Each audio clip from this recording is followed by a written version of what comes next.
Assalamu alaikum dear students. My name is Mirza Khalid, subject specialist in chemistry at DPS and Inter College Sahiwal. Let us start our today's lesson. Students, आज का हमारा lesson है Bohr's atomic model.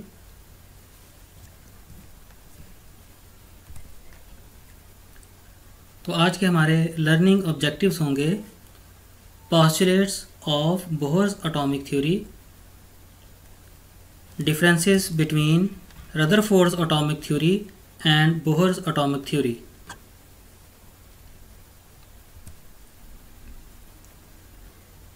Bohr के atomic model को समझने से पहले हम ज़रा रदरफोर्ड्स एटॉमिक मॉडल के डिफेक्ट्स को देखेंगे। According to classical theory of radiation, पुरानी थ्योरी के मुताबिक electrons being a charge particles, चूँकि इलेक्ट्रॉन एक चार्ज पार्टिकल है, शुड रिलीज़ एनर्जी कंटिन्यूसली, इसलिए ये लगातार एनर्जी खारिज करता है and they should ultimately fall into the nucleus, और फिर ये आखिरकार न्यूक्लियस में फॉल कर जाएगा। स्टूडेंट्स, जब कोई चार्ज एक्सलरेट कर रहा होता है या मूव कर रहा होता है तो वो एनर्जी लूज़ करता है, एनर्जी रिलीज़ करता है। चूँकि इलेक्ट्रॉन भी चार्ज पार्टिकल है, लिहाजा न्यूक्लियस के गिर्द रिवॉल्व करते हुए ये लगातार एनर्जी लूज़ करेगा और आखिरकार न्यूक्लियस में फॉल कर जाएगा। लेकिन आप जानते हो कि एटम एग्जिस्ट करता है, यानी ऐसा नहीं होता कि इलेक्ट्रॉन लगातार एनर्जी लूज़ करते हुए न्यूक्लियस में फॉल कर जाए, बल्कि एटम के इलेक्ट्रॉन जो है वो न्यूक्लियस के गिर्द अपनी ही फिक्स्ड ऑर्बिट में रिवॉल्व करता है। और अगर ये इलेक्ट्रॉन न्यूक्लियस में फॉल कर जाएगा तो फिर एटम तो सस्टेन नहीं करेगा। सेकंड डिफेक्ट है, if the electrons emit energy continuously, अगर इलेक्ट्रॉन लगातार एनर्जी खारिज करता है, they should form a continue spectrum, फिर उसे कंटिन्यू स्पेक्ट्रम बनाना चाहिए। But in fact line spectrum was observed, लेकिन देखा गया कि एटम से हासिल किया गया जो स्पेक्ट्रम था वो लाइन स्पेक्ट्रम था। ये वाला जो स्पेक्ट्रम है इसे कंटिन्यू स्पेक्ट्रम कहते हैं। ये उस सूरत में बनेगा अगर इलेक्ट्रॉन न्यूक्लियस के गिर्द रिवॉल्व करता हुआ लगातार एनर्जी लूज़ करेगा, तब इस तरह का स्पेक्ट्रम बनेगा जिसे हम कंटिन्यू स्पेक्ट्रम कहते हैं। सेकंड नंबर पे जो स्पेक्ट्रम है इसे हम लाइन स्पेक्ट्रम कहते हैं। ये उस सूरत में बनता है कि जब इलेक्ट्रॉन लगातार एनर्जी लूज़ ना करे। अब आते हैं हम अपने टॉपिक की तरफ, Bohr's atomic theory. Keeping in view the defects in Rutherford's atomic model, Niels Bohr presented another model of atom in 1913. Rutherford's atomic model के डिफेक्ट को मद्देनज़र रखते हुए नील बोहर ने 1913 में अपना एटॉमिक मॉडल पेश किया। The quantum theory of Max Planck was used as foundation for this model. इस मॉडल की जो बेस थी बेटा वो मैक्स प्लांक की क्वांटम थ्योरी थी। According to Bohr's model, the revolving electron in an atom does not absorb or emit energy continuously. इस मॉडल के मुताबिक, बोहर के एटॉमिक मॉडल के मुताबिक, घूमता हुआ इलेक्ट्रॉन, न्यूक्लियस के गिर्द रिवॉल्व करता हुआ इलेक्ट्रॉन एनर्जी एमिट या खारिज लगातार नहीं करता। The energy of revolving electron is quantized as it revolves only in orbits of fixed energy called energy levels. Electron nucleus के गिर्द सिर्फ मखसूस ऑर्बिट्स में, फिक्स्ड एनर्जी ऑर्बिट्स में रिवॉल्व करता है, जिसे हम एनर्जी लेवल्स कहते हैं।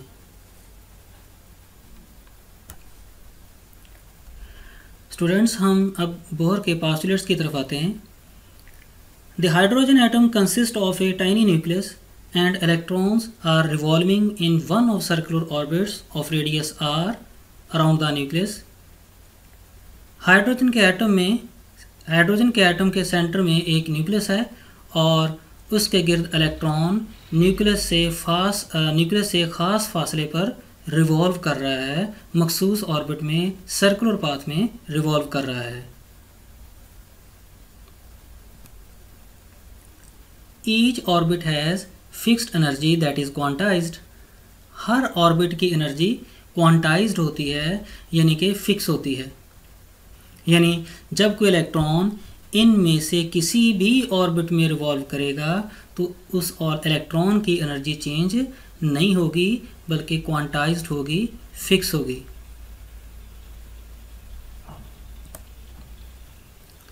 As long as electron remains in a particular orbit, it does not radiate or absorb energy.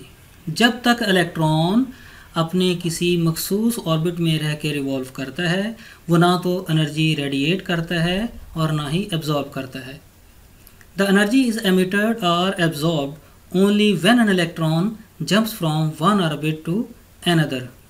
Electron सिर्फ उसी सूरत में एनर्जी जज़ब या खारिज करेगा जब वो एक ऑर्बिट से किसी दूसरे ऑर्बिट में जंप लगाएगा। मतलब सपोज करें ये इलेक्ट्रॉन है, ये इस के शेल में रिवॉल्व कर रहा है, फर्स्ट शेल में रिवॉल्व कर रहा है, तो रिवॉल्विंग के दौरान, इसी ऑर्बिट में रिवॉल्विंग के दौरान वो किसी किस्म की एनर्जी में चेंज नहीं लाएगा, यानी delta E will be equal to zero. Energy में चेंज सिर्फ उसी वक्त आएगा अगर यही इलेक्ट्रॉन हायर शेल में जंप करता है या हायर शेल वाला इलेक्ट्रॉन लोअर शेल में जंप करेगा, तब ही एनर्जी में चेंज आएगा। When an electron jumps from lower orbit to higher orbit, it absorbs energy. जब इलेक्ट्रॉन लोअर ऑर्बिट से हायर ऑर्बिट में जंप करेगा तो एनर्जी जज़ब करेगा, and when it jumps back from higher orbit to lower orbit, लेकिन जब यही इलेक्ट्रॉन हायर ऑर्बिट से लोअर ऑर्बिट में जंप करेगा तो एनर्जी लूज़ करेगा, एनर्जी खारिज करेगा। इट रेडिएट्स एनर्जी, यानी एनर्जी खारिज करेगा। This change in energy delta E is given by the following Planck's equation. ये एनर्जी का जो चेंज है जब इलेक्ट्रॉन शेल चेंज करता है वो प्लांक इक्वेशन से हम कैलकुलेट करते हैं इस तरह। Delta E is equal to E2 minus E1 that is equal to H nu, where H is Planck constant equal to 6.63 10 to power minus 34 joule second and nu is the frequency of light.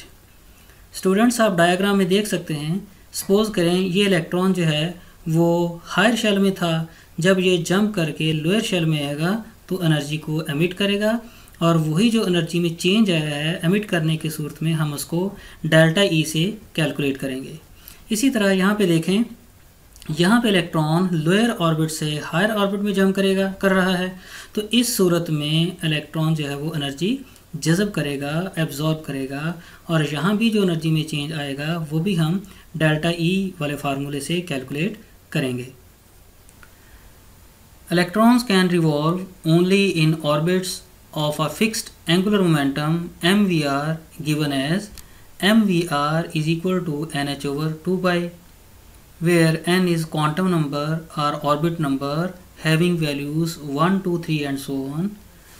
Electron जिस orbit में revolve कर रहा होता है उस orbit का angular momentum भी fix होता है, और उस ऑर्बिट का एंगुलर मोमेंटम कैलकुलेट करने के लिए हम जो फार्मूला यूज़ करेंगे वो है mvr is equal to nh/2π।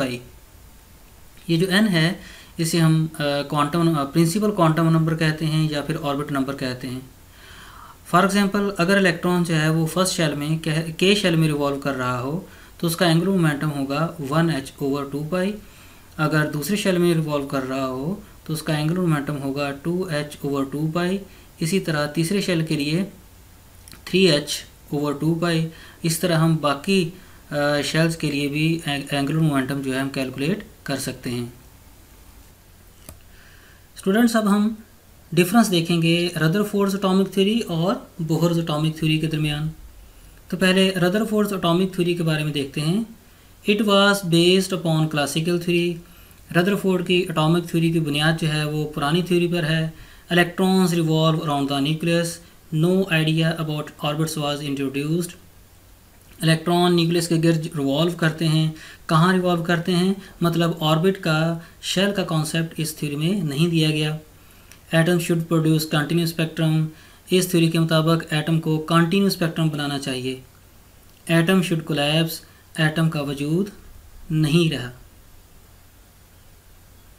Atoms should collapse, atom exist नहीं करता।